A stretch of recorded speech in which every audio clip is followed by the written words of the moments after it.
오늘도 하나님의 은혜가 저와 여러분에게 함께하기를 기원합니다. 예수님께서 부활하시고 승천하셨습니다. 그리고 대략 열흘이 지난 오순절 때 약속하신 성령을 보내주셨습니다. 오순절이기에 절기를 지키기 위해서 많은 사람들이 왔습니다. 절기를 지키기 위해서 유대인들로 예루살렘이 가득 찼던 때입니다.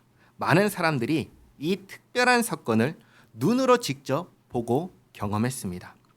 지난주까지 특별한 사건이 몇 가지가 있었는데 첫 번째는 성령이 임재하신 일입니다. 눈에 보이도록 경험되도록 이 현상이 일어났습니다. 그리고 두 번째는 사도들에게서 기사와 표적이 많이 나타났습니다.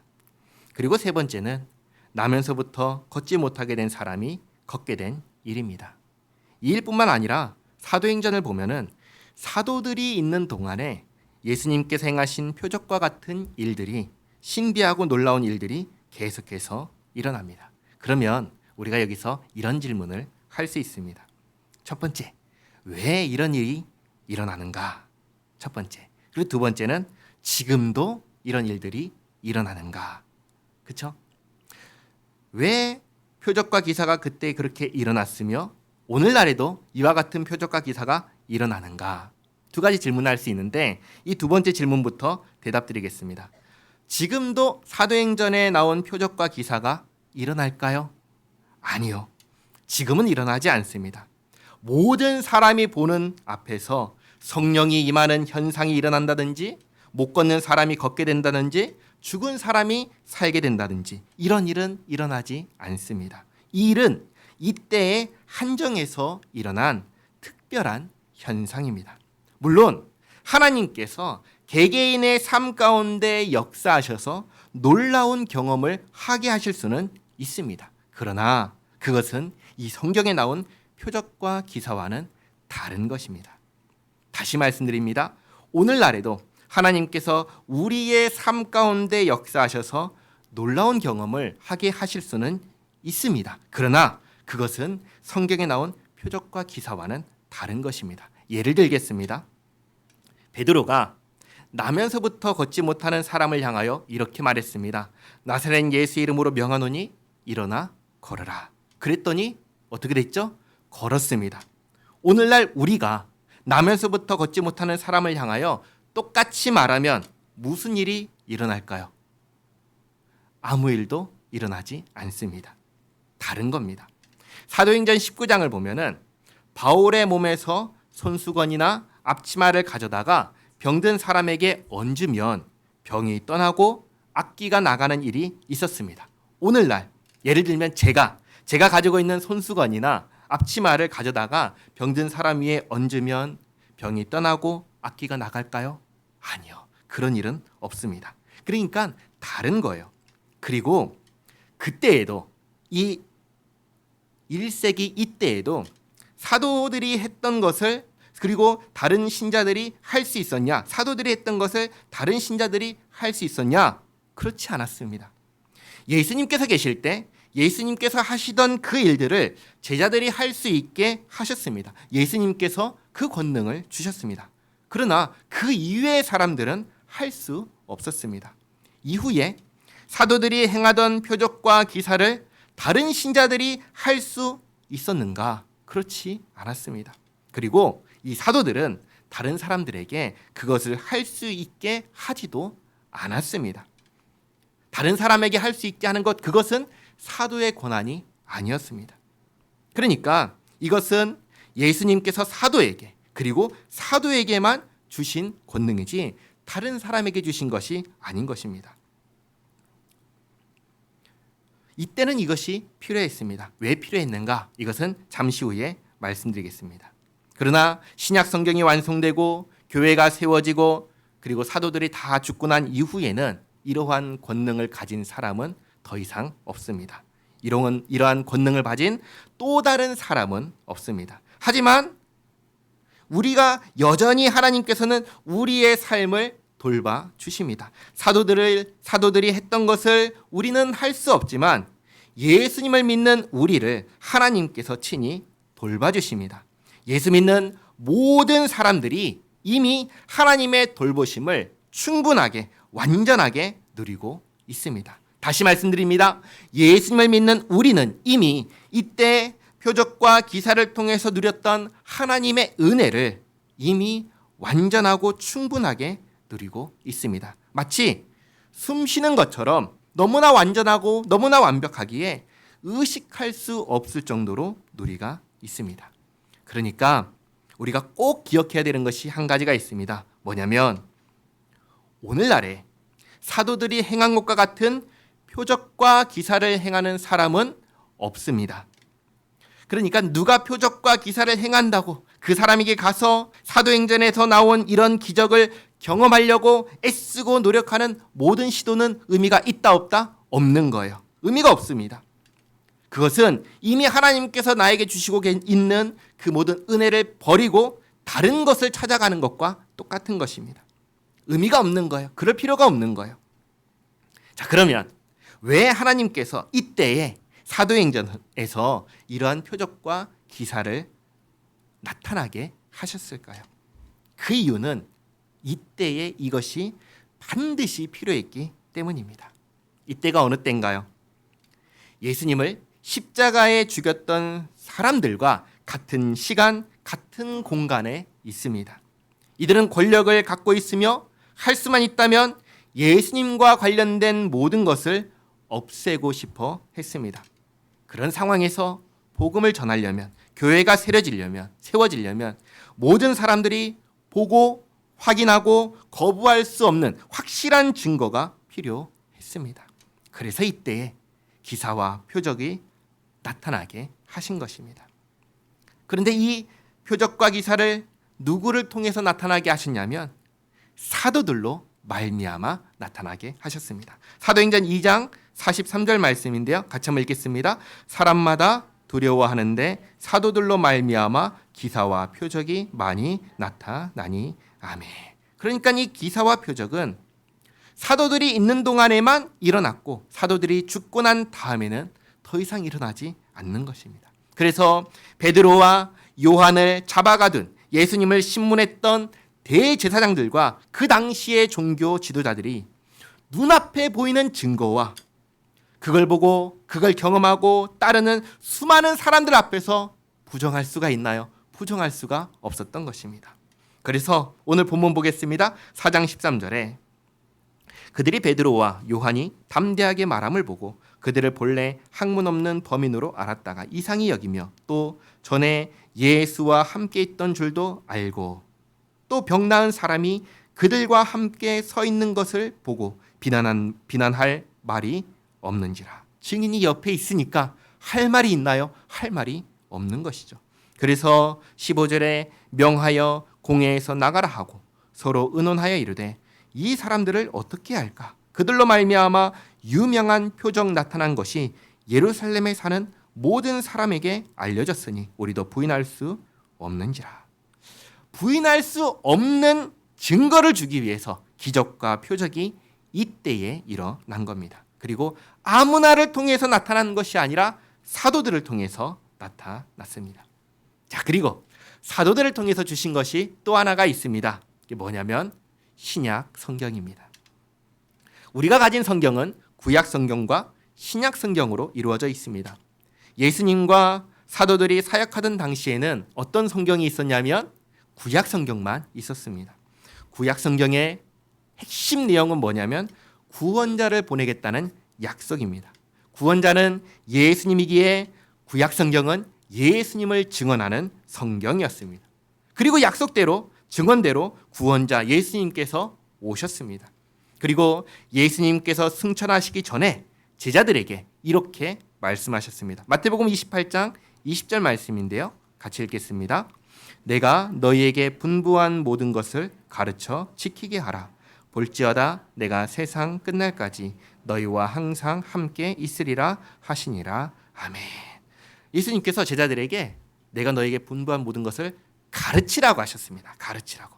그리고 예수님께서 가르치신 모든 것을 누가 생각나게 하실 거라고 말씀하셨냐면 성령께서 오시면 생각나고 기억나게 하실 거라고 하셨습니다. 요한복음 14장 26절 말씀인데요. 같이 읽겠습니다. 보혜사 곧 아버지께서 내 이름으로 보내실 성령 그가 너희에게 모든 것을 가르치고 내가 너희에게 말한 모든 것을 생각나게 하리라. 아멘. 예수님께서 가르치신 것을 배운 사람이 누구입니까? 사도입니다. 사도. 그러면 사도가 해야 할 것이 있는데 예수님께서 가르치라고 하신 그것을 가르치는 것이 사도들이 해야 하는 것입니다. 그래서 사도행전 2장에서 사도들이 가르친 것이 뭐냐면 바로 이 내용인 것입니다. 사도행전 2장 42절 말씀 보시면 같이 읽겠습니다. 그들이 사도의 가르침을 받아 서로 교제하고 떡을 떼며 오로지 기도하기를 힘쓰니라. 아멘. 사도의 가르침을 받아 사도가 이것을 가르친 것이죠. 자, 이렇게 해서 표적과 기사를 통해서 증거하시고 그리고 부활의 증인인 사도들을 통하여 지역마다 믿는 사람이 생겼고 교회가 생겼습니다. 이때부터는 일일이 가서 가르치는 것이 쉬울까요? 어려울까요? 이제는 어렵습니다. 한두 사람이면 모르겠는데 성경을 보시면 믿는 사람이 수백, 수천 명씩 생긴 거예요. 그런데 가르치는 사도는 몇 명이죠? 12명이죠. 또 그때 같이 모여서 기도했던 사람들은 몇 명이죠? 120명입니다. 120명이 수천 명을 다 감당할 수 있나요? 그럴 수가 없는 거예요.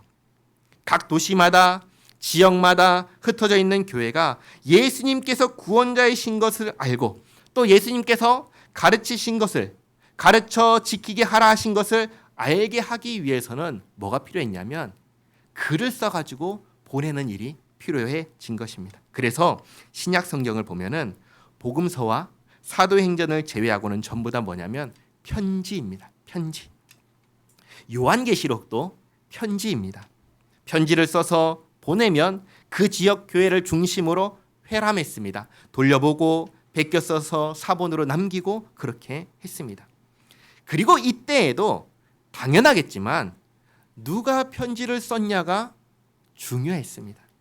오늘날도 마찬가지죠. 아무나 쓴 편지를 교회에서 읽고 회람하고 남기지 않겠죠. 자격이 있는 사람 누굴까요? 사도나 사도적 위치에 있는 사람이거나 혹은 사도가 승인한 사람이거나 이런 사람이 쓴 편지여야 교회가 받고 읽었습니다. 사도가 승인한 사람이 누구일까요? 바로 사도 바울입니다. 갈라디아서 2장 8절과 9절 말씀 같이 읽겠습니다.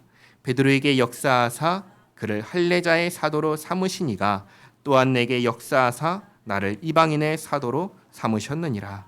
또 기둥같이 여기는 야고보와 게바와 요한도 내게 주신 은혜를 알므로 나와 바나바에게 친교의 악수를 하였으니 우리는 이방인에게로 그들은 할례자에게로 가게 하려 함이라. 아멘.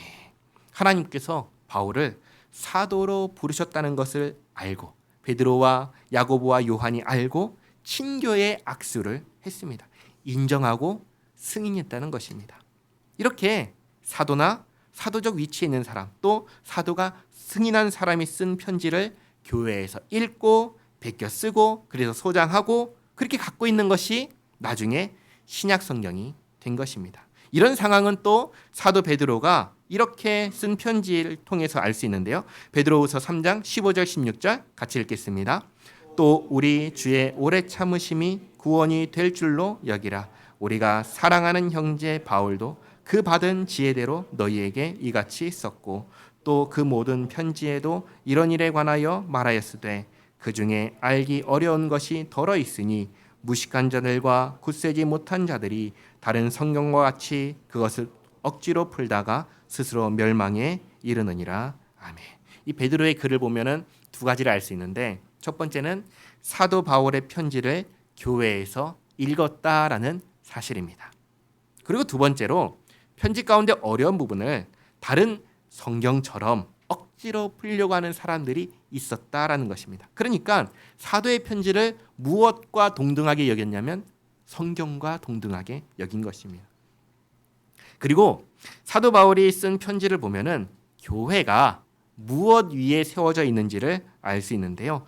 에베소서 2장 20절 말씀을 같이 읽겠습니다. 너희는 사도들과 선지자들의 터 위에 세우심을 입은 자라. 그리스도 예수께서 친히 모퉁이 돌이 되셨느니라. 아멘. 선지자들이 가리키는 것은 구약 성경입니다. 사도들은 예수님의 제자요 부활의 증인입니다. 구약 성경과 사도들 이 터 위에 교회가 세워졌습니다. 이때는 사도들이 있었으니까 사도들을 통하여 직접 가르침을 받으면 되었습니다. 그러나 사도들이 죽고 난 이후에는 무엇을 통하여 가르침을 받을까요? 바로 사도들이 남긴 편지, 글을 통하여 가르침을 받게 되었습니다. 그래서 사도들과 선지자의 터는 뭐냐면 오늘날 우리에게는 구약 성경과 신약 성경이 되는 것입니다. 그리고 성경은 누구를 증언한다고 했지요? 예수님을 증언합니다. 그래서 예수님께서 친히 모퉁이 돌이 되셨다라고 하는 것입니다. 사도들이 이렇게 성경을 기록할 때 물론 자기들은 편지를 썼겠죠. 그러나 그것이 성경이 되도록 할 때 누가 역사를 하셨냐면 성령 하나님께서 역사하셨습니다. 그러니까 성령의 역사하심 속에 표적과 기사를 행하고 또 예수님께서 가르쳐 지키게 하라고 하신 것을 가르쳤으며 또 각 지역 교회에 편지를 써서 보냈고 이렇게 기록된 편지가 오늘날 성경, 신약 성경이 된 것입니다. 신약 성경은 총 몇 권입니까? 27권입니다. 마지막으로 기록된 성경은 요한계시록입니다. 그 이후에 또 다른 성경은 없을까요? 없습니다. 새로운 성경은 없습니다. 새로운 성경을 기록할 수도 없습니다. 왜 없을까요? 한마디로 얘기하면 자격을 가진 사람이 없기 때문입니다. 자격을 가진 사람이 누구입니까? 아까 말씀드렸죠? 사도나 사도적 위치에 있는 사람이나 사도가 승인한 사람. 지금 있나요? 지금은 없습니다. 오늘날 사도는 없습니다. 사도의 자격을 기억하시기 바랍니다. 사도는 어떤 사람이 사도가 될 수 있나요? 예수님께서 세례 요한에게 세례를 받으신 그때로부터 승천하실 때까지 함께했던 사람입니다. 베드로가 가룟 유다의 빈자리를 채우기 위해서 한 사람을 뽑자 할 때 제시했던 자격이 바로 이 사도의 자격입니다. 사도 바울은 그럼 뭔가요? 극히 예외적인 경우입니다. 그리고 사도 바울은 사도 베드로와 야고보와 요한이 만나서 승인한 사람입니다. 그 외에 있나요? 그 외에는 없습니다. 그러니 우리가 가진 27권의 신약 성경 외에 다른 성경은 있을 수가 없는 것입니다. 마찬가지로 표적과 기사를 행하는 사도 또한 없는 것입니다. 자, 지금 예수님을 죽였던 그리고 죽이려고 했던 사람들이 눈앞에서 일어난 증거 때문에 부정할 수 있어요, 없어요? 부정할 수 없게 되었습니다.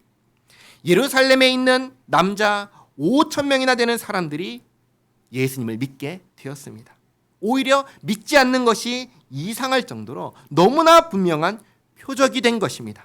그래서 말하는 것이죠. 우리도 부인할 수 없는지라. 그러면 어떻게 해야 될까요? 부인할 수 없으면 어떻게 해야 될까요? 인정해야겠죠. 인정하고 회개하고 믿어야겠죠. 그러나 그렇다고 예수님을 인정하면 자기들은 어떤 사람이 되나요? 무고한 사람을 죽인, 아니 하나님께서 보내신 구원자를 죽인 죄인이 됩니다. 살인자가 되는 것이죠. 이걸 인정할 수 있나요? 이걸 인정해야죠. 그러나 이것을 인정할 수가 없습니다. 눈앞에 일어난 기적을 부인하지는 못하고 또 자기들이 죽인 예수가 죄인이 아니라는 것도 인정할 수가 없으니까 이들이 내린 결론은 뭐냐? 18절에 4장 18절에 그들을 불러 경고하여 도무지 예수의 이름으로 말하지도 말고 가르치지도 말라 하니. 그러나 이게 말이 되나요? 아니죠. 그러니까 이런 것을 보면은 우리가 어떤 것을 알게 되냐면 택함 받은 사람이 아니라면 하나님께서 은혜를 베풀어 주시는 사람이 아니라면 눈앞에서 기적이 일어나도 믿지 않는다라는 것을 알 수 있습니다. 그러니까 오늘날 사람들이 이런 얘기를 해요. 내 눈앞에서 신비한 일, 특별한 일이 일어나면 내가 믿겠다라고 하지만 그 일이 일어나면 믿을까요? 아니요. 그렇지 않은 거예요.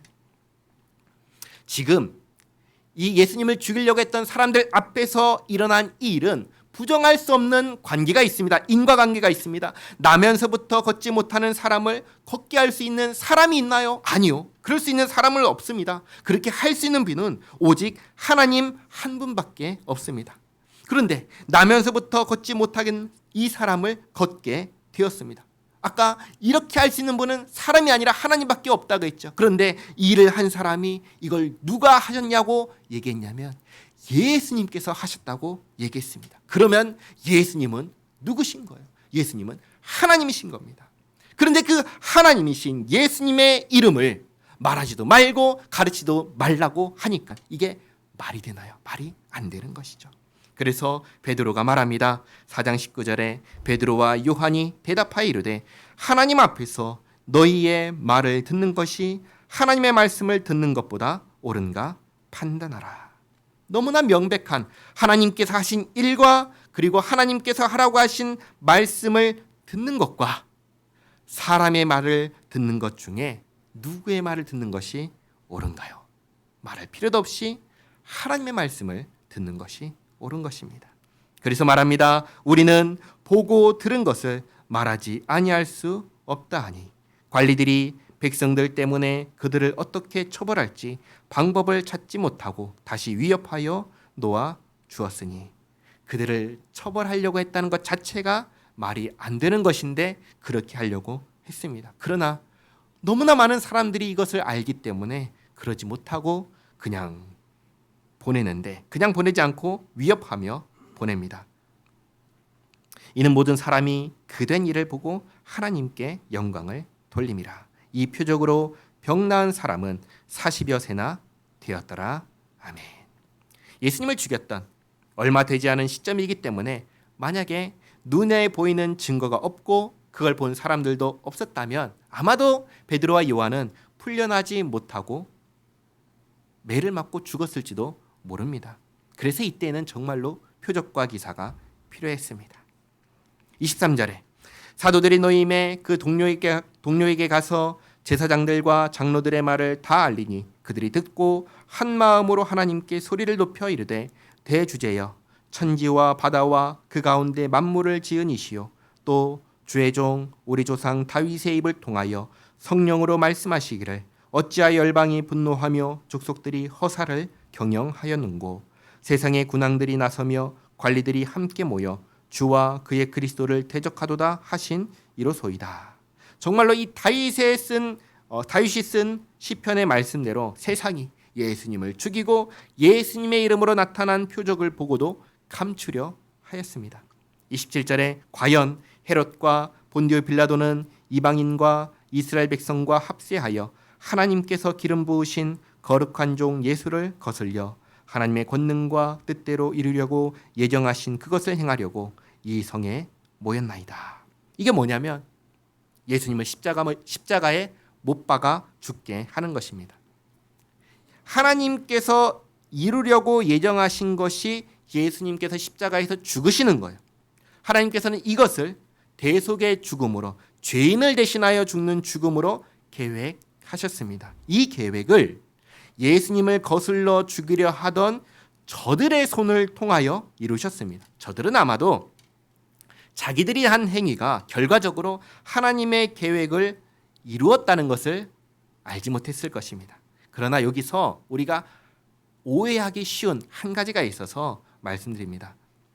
오해하지 말아야 될 것이 있는데 뭐냐면 저들의 범죄가 결과적으로 하나님의 계획을 이루었다고 해서 저들이 행한 범죄가 잘한 것, 선한 것이 되냐? 그렇지 않다라는 사실입니다. 하나님의 계획은 우리가 어떤 행동을 하더라도 반드시 이루어질 것입니다. 우리가 선을 행해도 하나님께서 계획하신 일은 이루어질 것이고 우리가 악을 행해도 하나님께서 계획하신 일은 이루어질 것입니다. 그러니까 하나님의 계획이 이루어지는 것은 전혀 우리에게 달린 것이 아니다라는 사실입니다. 이것을 오해하면 우리가 한 악행이 하나님의 뜻을 이루었으니까 우리가 잘한 것 아니냐는 아주 억지 주장을 할 수 있게 되기 때문입니다. 전혀 아니에요. 이거에 대해서 정확하게 이야기한 사람이 있습니다. 누군지 아세요? 바로 에스더의 삼촌 모르드게입니다. 구약성경을 보면은 에스더라는 여성이 있습니다. 이 에스더는 페르시아의 왕후입니다. 이때가 언제냐면 북이스라엘이 아수르에 의해서 멸망하고 남유다는 바벨론에 의해서 멸망한 시점입니다. 남유다 사람들은 바벨론의 포로로 잡혀가는데 그 바벨론에 살고 있는데 바벨론이 페르시아에 의해서 멸망해 버려요. 페르시아의 지배 가운데 남유다 백성들이 있는 것이죠. 그런데 어느 날에 이 페르시아의 하만이라는 사람이 페르시아에 살고 있는 남유다 사람들을 다 죽이려는 계획을 세웁니다. 그리고 이 계획을 누가 알게 되냐면 모르드게가 알게 됩니다. 모르드게가 자기 조카이자 그리고 페르시아의 왕후가 된 에스더에게 이렇게 말을 합니다. 하나님께서 이 죽음 앞에 둔 남유다 사람들을 구원하실 것인데 네가 하지 않으면 다른 사람을 통하여 구원하실 것이다. 이 말씀을 합니다. 에스더 4장 13절에서 14절 말씀 같이 읽겠습니다. 모르드게가 그를 시켜 에스더에게 회답하되 너는 왕궁에 있으니 모든 유다인 중에 홀로 목숨을 건지리라 생각하지 말라. 이때에 내가 만일 잠잠하여 말이 없으면 유다인은 바른 대로 말미암아 노임과 구원을 얻으려니와 너와 내 아버지 집은 멸망하리라. 내가 왕후의 자리에 얻은 것이 이때를 위함이 아닌지 누가 알겠느냐 하니 아멘. 그러니까 하나님께서 계획하시고 이루시는 일을 사람이 막을 수는 없는 겁니다. 또 사람이 거둘 수도 없는 것입니다. 다만 사람이 할 수 있는 것은 둘 중에 한 가지입니다. 뭐냐면 하나님께서 하나님의 계획을 이루어 가실 때 사람은 선을 행하거나 악을 행하거나 둘 중에 하나입니다. 사람은 우리는 무엇을 택해야 할까요? 그런데 여기 또 한 가지 문제가 있습니다. 뭐냐면 사람은 하나님의 계획이 무엇인지를 모른다라는 사실입니다. 어쩌면 우리는 이미 하나님께서 계획하신 일을 이루어가는 과정 가운데 있는지도 우리는 모릅니다. 우리는 몰라요. 그러나 우리가 지금 시점에서 우리가 할 수 있는 것은 한 가지가 있습니다. 우리가 할 수 있는 것, 우리가 해야 하는 것은 너무나 명백하고 분명합니다. 뭐냐면 선하신 하나님께서 기뻐하시는 바를 행하는 것입니다. 그것은 죄를 짓지 않는 것이며 선을 행하는 것입니다. 잊지 마시기 바랍니다. 내가 무언가를 더 한다고 해서 하나님의 계획을 이룰 수 없습니다. 우리가 무언가를 한다고 해서 하나님의 계획을 방해할 수 없습니다. 하나님께서는 하나님의 일을 하나님의 뜻대로 이루십니다. 우리는 우리의 어떠한 모습과 상관없이 하나님께서는 우리의 모습을 사용하셔서 반드시 이루고야 하십니다. 그리고 그때 하나님께서는 우리가 하나님께서 하라고 하신 일을 할 때 놀랍게도 그것이 너무나 당연한 거라서 상받을 만한 일이 아니고 칭찬받을 만한 일이 아님에도 불구하고 하나님께서는 우리가 하나님께서 하라고 하신 일을 한다면 칭찬하고 상을 주신다는 사실입니다. 이것을 잊지 마시기 바랍니다.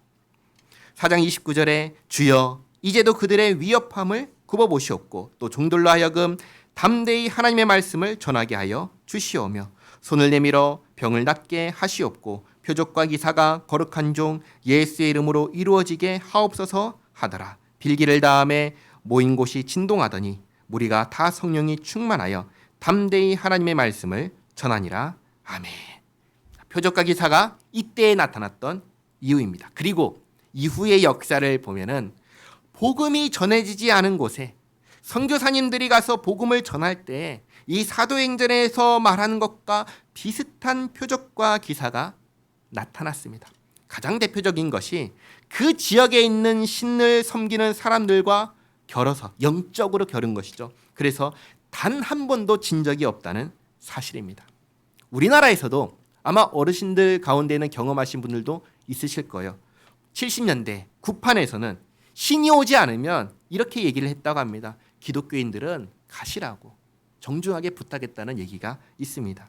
이걸 누가 얘기했냐면 우리나라 서울대학교에서 예전에 이제 교수로 활동하셨던 종교 비교학자가 그 얘기를 하셨어요. 자기가 다 비디오로 찍고 녹화했는데 희한하게도 기독교인만 있으면 신이 내려오지 않았다. 그것을 얘기했습니다.